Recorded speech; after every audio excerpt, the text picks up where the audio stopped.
বিদায় হজের মর্মবাণী। শুক্রবার 9 জিলহজ 10 হিজরি সনে হজের সময় আরাফা ময়দানে দুপুরের পর হযরত মুহাম্মদ সাল্লাল্লাহু আলাইহি সাল্লাম লক্ষাধিক সাহাবার সমাবেশে এই ঐতিহাসিক ভাষণ দেন।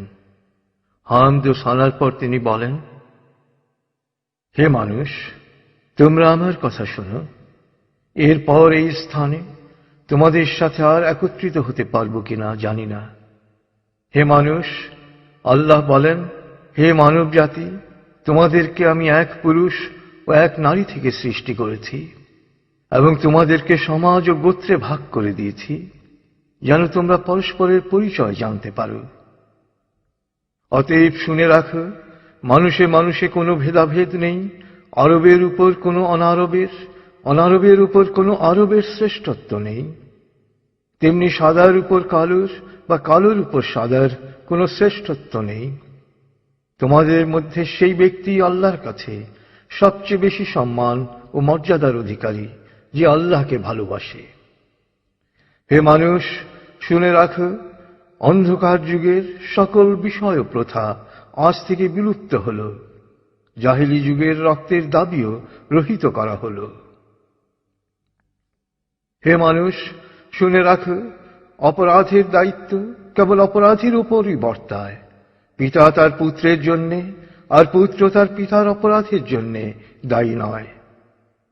হে মানুষ, তোমাদের রক্ত, তোমাদের সম্মান, তোমাদের সম্পদ পরস্পরের জন্যে চিরস্থায়ীভাবে হারাম অর্থাৎ পবিত্র ও নিরাপদ করা হল। যেমন আজকের এই দিন, আজকের এই মাস, এই শহর সকলের জন্যে পবিত্র ও নিরাপদ। হে মানুষ, তোমরা ঈর্ষা ও হিংসা বিদ্বেষ থেকে দূরে থাকবে। ঈর্ষা ও হিংসা মানুষের সকল সদ্গুণকে ধ্বংস করে। হে মানুষ, নারীদের সম্পর্কে আমি তোমাদের সতর্ক করে দিচ্ছি। তাদের সাথে নিষ্ঠুর আচরণ করো না। তাদের উপর যেমন তোমাদের অধিকার রয়েছে, তেমনি তোমাদের উপর তাদেরও অধিকার রয়েছে। সুতরাং তাদের কল্যাণের দিকে সবসময় খেয়াল রেখো। হে মানুষ, অধীনস্থদের সম্পর্কে সতর্ক হও। তোমরা নিজেরা যা খাবে তাদেরও তা খাওয়াবে, নিজেরা যা পরবে তাদেরও তা পরাবে। শ্রমিকের শরীরের ঘাম শুকানোর আগেই তার মজুরি পরিশোধ করবে। হে মানুষ, বিশ্বাসী সেই ব্যক্তি যার হাত ও মুখ থেকে অন্যের সম্মান, ধন ও প্রাণ নিরাপদ। সে নিজের জন্য যা পছন্দ করে অন্যের জন্য তাই পছন্দ করে। হে মানুষ, বিশ্বাসীরা পরস্পরের ভাই। সাবধান, তোমরা একজন আরেকজনকে হত্যা করার মতো কুফরি কাজে লিপ্ত হও না। হে মানুষ, শুনে রাখো, আজ হতে বংশগত শ্রেষ্ঠত্ব বা কৌলীন্য প্রথা বিলুপ্ত করা হল। কুলীন বা শ্রেষ্ঠ সেই যে বিশ্বাসী ও মানুষের উপকার করে। হে মানুষ, ঋণ অবশ্যই ফেরত দিতে হবে। বিশ্বস্ততার সাথে প্রত্যেকের আমানত রক্ষা করতে হবে। কারো সম্পত্তি সে যদি স্বেচ্ছায় না দেয় তবে তা অপর কারো জন্য হালাল নয়। তোমরা কেউ দুর্বলের উপর অবিচার করো না। হে মানুষ, জ্ঞানীর কলমের কালি শহীদের রক্তের চেয়েও মূল্যবান। জ্ঞান অর্জন প্রত্যেক নরনারীর জন্য ফরজ, কারণ জ্ঞান মানুষকে সঠিক পথ দেখায়। জ্ঞান অর্জনের জন্য প্রয়োজনে তোমরা চীনে যাও।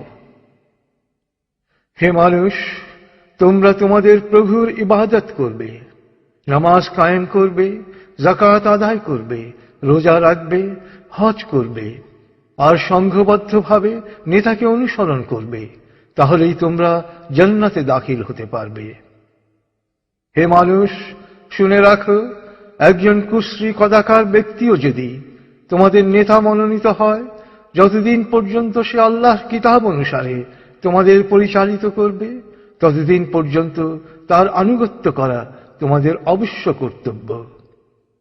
হে মানুষ, শুনে রাখো, আমার পর আর কোনো নবী নেই। হে মানুষ, আমি তোমাদের কাছে দুটো আলোকবর্তিকা রেখে যাচ্ছি।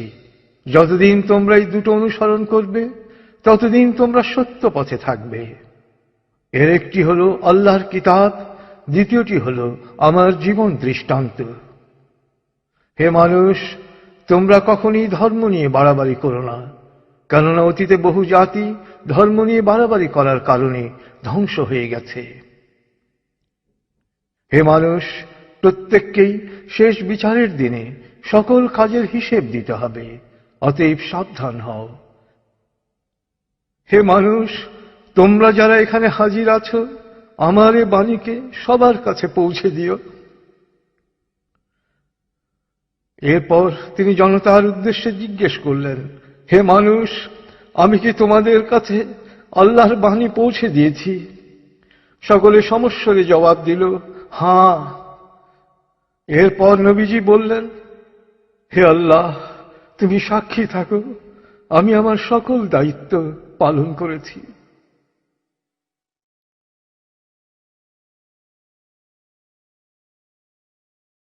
রাসূলুল্লাহ সাল্লাল্লাহু আলাইহি সাল্লামের উম্মত হিসেবে আমাদেরও দায়িত্ব তার এই শেষ বাণী সবার কাছে পৌঁছে দেয়া।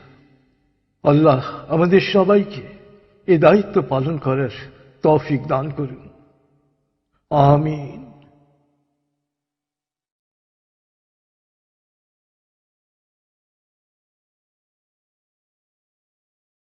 প্রিয় শরীদ, কোরআন এবং রাসূলুল্লাহ সাল্লাল্লাহু আলাইহি সাল্লামের বাণীবদ্ধ এই সিডির কোনো কপিরাইট নেই। সিডিটি কিনে বা কপি করে যত খুশি বিতরণ করতে পারেন, শেয়ার করতে পারেন ইন্টারনেটে, ইমেইলে অ্যাটাচ করে পাঠাতে পারেন বন্ধু বান্ধব ও পরিচিতদের কাছে।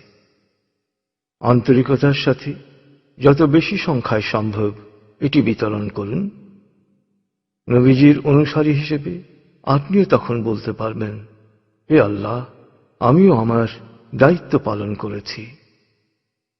যে কোনো তথ্যের জন্য ভিজিট করুন www.quantummethod.org.bd। ফোন 880293414441।